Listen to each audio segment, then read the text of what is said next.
আমরা সবাই মিলে ইসলামপাড়া প্রিমিয়ার লিগের ফুটবল খেলার ফাইনাল ম্যাচ দেখতে আসলাম। বিকেলবেলা বাসা থেকে বেরিয়ে গেলাম ফুটবল খেলার ফাইনাল ম্যাচ দেখার জন্য। রামিমকে দেখলাম আমাদের খেলার মাঠে বসে থাকতে, তাই আমার সাথে রামিমকেও নিয়ে গেলাম।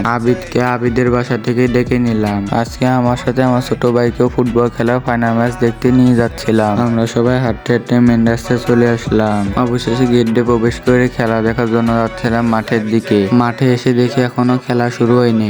এদিকে এসে দেখি আমার বন্ধুরা আর বড় ভাইরা বসে আছে। অনেকক্ষণ ধরে ওয়েট করার পর ম্যাচটা শুরু হয়ে গেল। ম্যাচটা ভালোই জমজমাট চলতেছিল। ফাইনাল ম্যাচে নেওয়াজমাকে নামায় নিব না, নেওয়াজমা মনের কষ্টে ফোন দেখতেছিল। অবশেষে ম্যাচের হাফ টাইম হয়ে গেল। খেলা ফার্স্ট প্রাইজ হচ্ছে ডান পাশে ট্রফিটি, বাম পাশে ট্রফিটি হচ্ছে সেকেন্ড প্রাইজ। হাফ টাইমের পর খেলা আবারও শুরু হয়ে গেল। আমরা সবাই এই জায়গায় দাঁড়িয়ে দাঁড়িয়ে খেলা দেখতেছিলাম। অবশেষে 2-1 গোলে ফাইনাল ম্যাচটা জিতে গেল মেঘদল। চ্যাম্পিয়ন টিম তাদের ট্রফিটি নিয়ে ছবি তুলতেছিল। ম্যাচটি শেষ হয়ে গেছে বলে আমরা সবাই মিলে বাসার দিকে যাচ্ছি।